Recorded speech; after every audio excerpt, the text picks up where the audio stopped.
M almost kills her child because she wanted him to ride a ride he wasn't allowed to, tries to press assault charges against me. So I've been lurking for a bit, and decided to share my EP story. This is gonna be a long one. When I was 16, I worked at the amusement park in my city. It wasn't a big one, but it wasn't small either. Most of our rides were aimed towards elementary school-aged children, though we had a few for the older kids as well. Anyways, I was a rides operator, and that day, I was assigned to a ride designed for older kids. We had to measure the kids, and they couldn't go on if they were under the height requirements no matter what, even if they had a parent with them, because it was a ride that only had a bar that went across your stomach, so someone too small could easily fall off. Entitled mother, who we'll call M, and her entitled brat, EB, are in line, and I can already tell the kid is gonna be too short to ride without even having to measure him. He's pretty far back, so I know it's gonna be 1 or 2 runs before he makes it on. So after I'm done loading, I tell M that her kid is too short for the ride and that they should go try the smaller version of it on the other side of the park. She looks at me with the dirtiest stare ever and just says, "We're gonna wait here." Now I have to run my ride because I need to meet certain times, so I don't argue. Time goes by and she's finally at the start of the line. I measure her kid,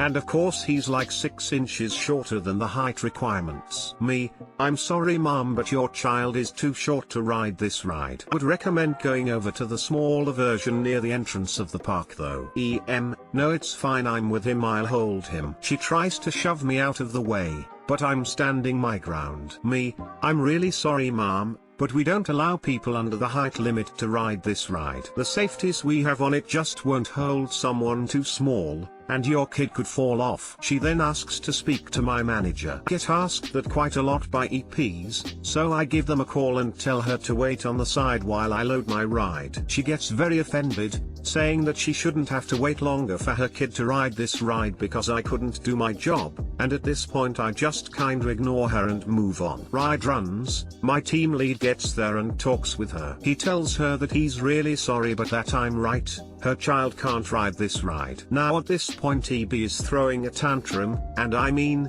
he's rolling on the concrete like a piece of bacon in a frying pan. I'm trying my hardest not to laugh at this point. Anyways, my lead apologizes, offers her a skip the line ticket for the ride he's allowed to go on at the entrance, and leaves. M is trying to calm down EB, and starts talking to him. He gets up, all smiling and happy, and stands next to the gates, watching me. Now I'm not thinking too much of this at this point, so I start loading my ride again, which has a significantly less busy line, and I have a couple of empty seats on it. As I'm doing my security checks and getting ready to run it, M taps me on the shoulder and thanks me for my help, which I found extremely odd. I turn around to tell her that it's really no problem, and she starts apologizing and telling me that she shouldn't have acted the way she did and blah blah blah. I'm completely stunned, not really sure how to react, but I tell her it's no problem and to enjoy the rest of her day. I look back at my ride, and realize that EB isn't standing next to the fence anymore. I'm starting to get weird vibes. I look around for him and he's not anywhere to be seen. I look at M again,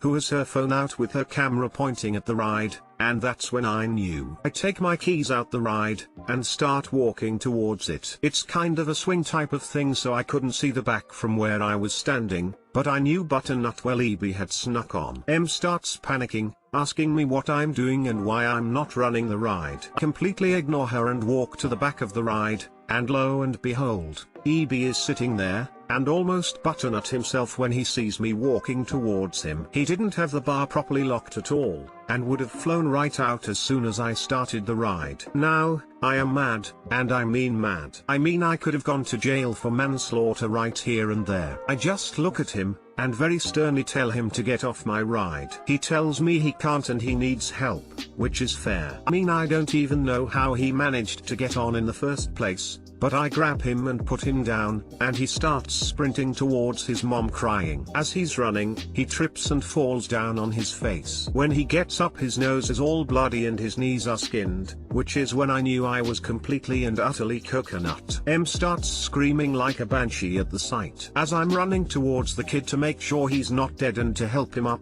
she runs towards me, slaps me hard across the face and starts yelling for security. I'm absolutely and completely stunned at this point. Some security guards must have heard her screaming at the top of her lungs because they come running, and the exchange goes something like this: security guard is SG. SG, what's going on here? This girl assaulted my son. She threw him off the ride onto the pavement. Me, excuse me? Did she really want them to believe I just yeeted her child 10 feet away from where he was sitting? EB, it's true. She punched me too. SG, do you want us to call the police? Yes. You need to arrest her.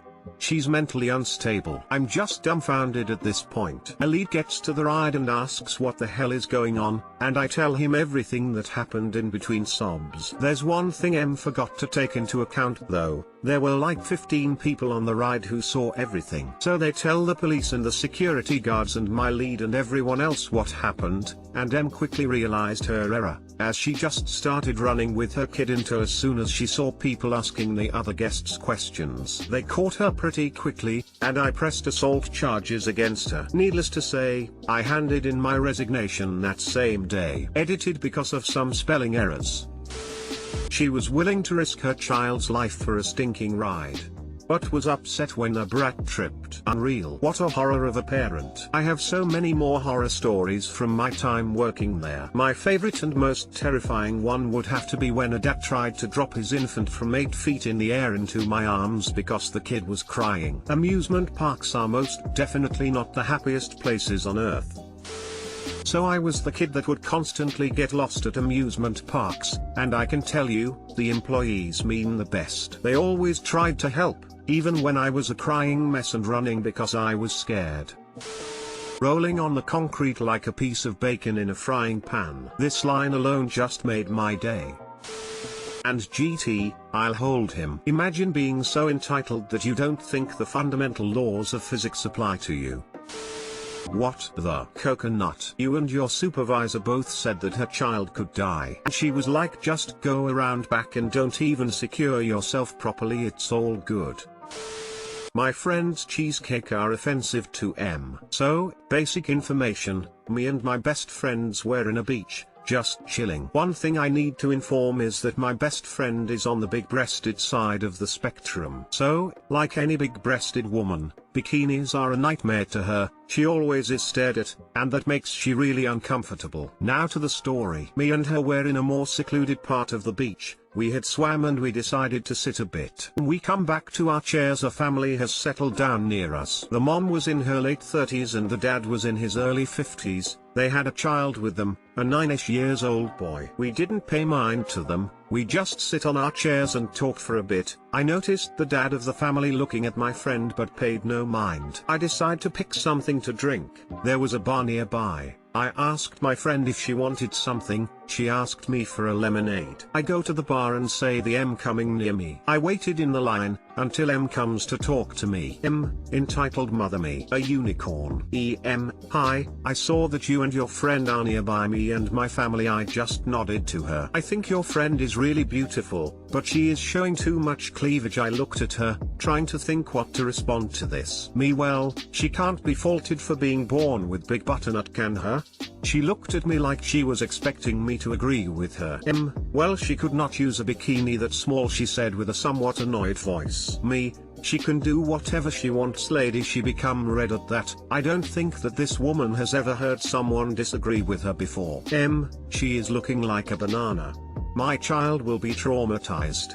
I looked back to where my friend is sitting. I have a clear view of her and the M's family. Her child is doing sandcastles, a cute view I might add, and her husband is staring hard at my friend who was passing sunscreen at the time. So, the problem was not her child, it was her husband. Me, well, I can't do much, lady, now please leave me alone. Finally it was my turn. So I pick my drinks and ignore the M. She wasn't happy about it though. M, don't you dare ignore me, young man. I'm not finished. I just look at her and took a sip of my drink before saying, me, lady, your kid isn't even looking at my friend, your husband in other hand. I pointed at her husband who was staring at my friend with hungry eyes. She looked shocked, and just starting walk to her husband. I go to my friend, gave her drink and sit beside her, watching the wife furious whispers to her husband. Not long after, my friend and I decided to leave. I didn't tell my friend about the crazy lady, she has confidence issues enough. At least I didn't see this family ever again. Why do people always assume that if you've got big zucchini, you've got to be a slag? Zucchini, DNA doesn't dictate how often a person sleeps around. Don't call someone slutty because it's hard to find a big enough bikini. I've got relatively large butternut, but I don't butternut/flirt with everyone I meet. People with large cheesecake can be just as self-conscious as people with much smaller ones. Absolute imbecile. My friend is really self-conscious. She really don't like to hug people. For an example, she fears that people might believe she is pressing her zucchini against them on purpose. She struggles a lot for having a big chest. Sometimes it's really hard for her. Feel sorry for everyone that pass this kind of problem. Edit, what? Thanks for the platinum, my first. I'm so happy that unicorn stood up for you and your friends. Such a wholesome creature. It is, isn't? Loved that guy. 10/10 would see fighty.m.'s. Again. This reminded me of a woman at my old church. She would even tell me that my sweaters were inappropriate cause my butternut was still outlined. Sorry, not sorry. I shouldn't have to wear a trash bag just to look modest. I work at a Christian daycare center. The director is frequently telling me to dress more modestly and cover my cleavage. But none of my work shirts show cleavage. What she really wants is for me to hide my cheesecake somehow. No, Mississippi director, I won't tape them down. //sorry not sorry. Come to Europe. You can have your naked banana out on the beach and no one cares. Holy zucchini, I'm packing my bags. Smile. Off. I can literally never find bikini tops that fit me. Honestly though, I'd rather just wear a snowsuit to the beach, or, less dramatic, a one-piece. She doesn't like one-pieces suits. She says that most of them are really tight on her, or make look like her banana would pop out of them any time. I think Karen might have had a small stroke right then. Edit, spelling and formatting. Edit 2, wow. Didn't expect such a response. My sincere thanks to you all. 1 point, for clarification. This happened about 13 years ago and I have been out of the army for 10 years myself. Thanks again for all the upvotes and kind words. Edit 3, some acronym definitions. I forgot that not everyone has military experience. Apologies. NCO non-commissioned officer. EFE but Fued Egypt. SG platoon sergeant. DC District of Columbia. TOG the old guard. Edit 4, holy cow. Thank you again everyone. This has exploded. I got my first silver. And my first gold. Wow. Was reading a post by you/Mr. Hock and it reminded me of this incident. Backstory: joined the army right out of high school. During basic training, I volunteered for a unit within the army known as the Old Guard. TOG from here on, TOG is responsible for ceremonies in the DC area and funerals in Arlington National Cemetery, amongst other duties. TOG consists of units you may have heard of, such as the U.S. Army Drill Team and the Sentinels of the Tomb of the Unknowns, as well as lesser-known platoons such as the Presidential Guns Salute Battery and the U.S. Army Continental Color Guard, and is the oldest active unit in the Army. I only say this to emphasize that TOG isn't some unheard-of rifle company from BFE, it's a fairly big deal in the Army and in the DC area in general. Story time, so no cheesecake, there we were. It's the 4th of July in DC. Big celebration, all kinds of stuff going on, I'm sure you can picture it. Most of the celebration goes on in front of the Capitol on the National Mall. As part of the festivities, my unit, the Presidential Guns Salute Battery, fires the baseline for the performance of the 1812 Overture. 3-inch anti-tank guns firing blanks, only the more seasoned guys in the platoon get picked to do it, so the rest of us are given a cordoned-off area in the very front. We bring some food, some chairs, our families, and we have a cookout during the day and watch the show when it starts. During the earlier parts of the day, it isn't too crowded, but as evening draws near it becomes packed in nearly shoulder to shoulder. Fortunately, as I mentioned before, we had our own area at the front roped off from the general public, giving us ample room to have our cookout. Perk of working for the government, throughout the day we would have people politely ask if they could join us. We said no, but were always respectful. We weren't in uniform, but we had our unit t-shirts on, so we were still representing the army. To Karen. It's midway through the afternoon, still a few hours before the show. We're enjoying the weather and the time off. I happened to be near the edge of our area when I hear someone behind me. I turn around and there she is, pinched face and a haircut that says, "I want to speak with your manager's manager." What? Karen, excuse me young man, could you ask your father to take this rope down? This is supposed to be a public area for everyone and my kids can't see the Capitol. Mind you, there are signs hanging on the rope every 5 feet explaining the purpose of the rope. Me, with my best PR smile, "I'm sorry mom, this area is reserved for members of TOG and their families. If you'd like to come back a little closer to dusk, we'll be taking the rope down around then." Karen, TOG? I've never heard of that before. Me, always happy to drop knowledge. Mom, TOG is the primary ceremonial unit for the US Army and escort to the President of the US of A. Karen, I don't see the President. Shouldn't you be escorting him or something then? Rolls eyes. Me, I had no idea how to respond to that. Fortunately I was saved. Platoon Sergeant, PSG from here on, places hand on my shoulder. "Good afternoon ma'am, I'm Sergeant First Class Guy in charge." Obviously made up name. What seems to be the problem? As I knew this was my cue to GTFO, I went back to my chair and observed their interaction. Couldn't hear anything, but the interaction concluded with Karen walking away looking annoyed. Didn't think anything else of it until about 2 hours later. We're cleaning up our trash, breaking down the chairs and tables and such. Out of the corner of my eye I see Karen approaching again, this time with 2 Capitol Police officers in tow. G must have noticed too. I heard him mutter, "What in the foo?" under his breath as he walked to intercept the trio. I didn't hear all of the conversation, but we all heard about it later. Officers, what seems to be the problem? Cops, obviously exasperated by the situation. Sergeant Guy in charge, we received a report that your soldiers were making lewd gestures and comments towards this woman's family. Is there any truth to this? Laughs, absolutely not. I've been supervising them all day, nothing even close to that has happened today. Cops, nodding as though this was what they expected. We had assumed that, but we had to follow up. Sorry to bother you. Karen, you mean you're going to just let them sit there and hog up all of the space? I drove my kids 9 hours to see this. Cops, Mom, these men are here with the expressed permission of the Capitol Police and the District of Columbia. The signs there, points to a sign not 3 feet away, that explicitly state that.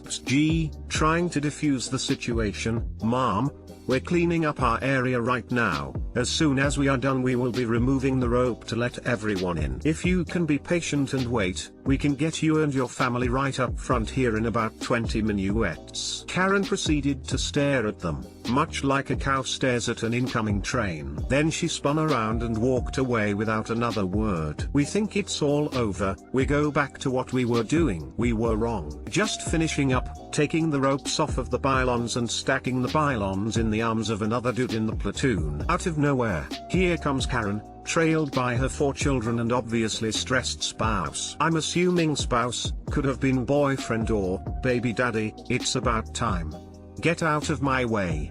Karen all but screams as she goes barreling right through Private Another Guy. Gotta pause here for a second. To be in TOG you have to be between 5'10" inches, 178 centimeters, and 6'4" inches, 193 centimeters, and maintain the Army standard of physical fitness. To add to that, TOG is an infantry unit. If you aren't aware, infantry are generally the frontline soldiers in combat, and we are trained for just that. So, suffice to say, none of us were small, nor weak. Karen was probably around 180-ish. So when I say she barreled through this dude, I mean it. She put some force into it. Another guy goes sprawling to the ground, steel pylons fly in every direction. Couple hit him in the face, chipped a tooth and split his eyebrow open. One pylon bounces off the ground and hits one of Karen's food trophies in the leg. The kid, probably 12 or 13, starts wailing like he lost a limb. As we are helping another guy to his feet, Karen is losing every last ounce of her coconut. Red-faced, screaming about how she's going to sue us for assault, how we probably aren't even real soldiers, how we've ruined her family vacation, blah blah blah. At this point G is done with her. If Karen thought she was being loud, she quickly learned there are few things louder than a pissed off senior NCO. With a single word he quieted everyone within 50 feet of us. G, stop. Paused for dramatic effect. That is enough. You have been harassing me and my soldiers all afternoon. We have tried to be nice, we have tried to be respectful. You have been nothing but rude. Now you've injured one of my soldiers. This stops now. I think Karen might have had a small stroke right then. She stood, mouth agape, not able to utter a single word. And then, as if right on cue, here come those two Capitol policemen. They hadn't been far away, and had seen the entire incident. I didn't think Karen's eyes could get any wider, until the first officer pulled out a pair of cuffs and said, "Mom, turn around and put your hands behind your back. You are under arrest for assault and harassment." She tried every excuse she could think of, but the cops were having exactly none of her zucchini. They talked to another guy, he wanted to press charges, so they carted her off. I don't know what the father did with the kids, they disappeared when the cops took Karen. Come to find out after another guy comes back from the court hearing, Karen had been carrying 3 bottles of pills that weren't hers, and 2 stolen credit cards when the cops searched her. No idea what kind of time she got, but it wasn't enough. After all was said and done, we watched the 1812 overture and laughed about Karen for weeks afterward. Another guy was fine, a chipped tooth and a little bit of bruising. Nothing major fortunately. TLDR, Karen tries to bully an infantry platoon out of a cordoned-off area during 4th of July celebration on the National Mall in DC. She gets arrested. She has drugs. Laugh for a long time. Moral of the story: read signs. Don't fool with the infantry. Instant upvote. Great job staying calm. I probably would have slapped her. Bikini this post took off. Thanks. If hadn't been so wet behind the ears I might have spoken up, but I was the lowest guy on the totem pole at the time, and wasn't sure what would have been acceptable at the time. They really drill the hole representing the entire US Army at all times into your head pretty hard. I've watched the honor guard at Arlington Cemetery once before. I was amazed by the skill of the slow march, and the volume of the corporal, I think, voice that he used when some tourists were getting too chatty. I even had a chance to approach the officer in charge and ask if it was possible for me to place a poppy and some of my dad's ashes in the cemetery. He was an officer in the British Parachute Regiment and the other Parachute Regiment. He was very respectful and explained that it was only for American Armed Forces, but he did take the poppy I had and said he would place it appropriately. That was very kind of him to do that for you. The Tomb Sentinels are a group that I barely comprehend. The amount of dedication and time those men spend perfecting every inch of their duty is astounding. TOG has a specific standard for everything we do, and it's a pretty high standard. The standard that the Tomb Sentinels hold is so much higher than that. Hours upon hours spent maintaining the uniform, practicing the walk, memorizing pages and pages of information to the letter. They have a level of dedication that I've seen in no other group of people in my life. Here's a great idea: let's go piss off a couple of trained soldiers. That can only end well. I was hoping for more violence. Dang, there are people like that. To y'all, that's real messed up in a number of ways. It wasn't a type of person I had encountered before that day, and I'd like to say it was the last time. But it definitely wasn't, lol. And GT, I volunteered. Have to say, I respect that. I wouldn't. And GT, there are few things louder than a pissed off senior NCO. But a nut right there are. And GT, I think Karen might have had a small stroke right then. That tends to happen to people who get in the line of fire of a PS, sorry mate, gonna use PS since it's more familiar for me compared to PSG, for the first time. And GT, with a single word he quieted everyone within 50 feet of us. 10/10ths even after getting discharged from national service, the PS shout still gets me every time. I appreciate the kind words. I've been out of the army for 10 years now, but I still attend military functions from time to time. Every time I hear an NCO sound off, my back goes straight as an arrow, and I unconsciously wait to get my zucchini chewed, lol.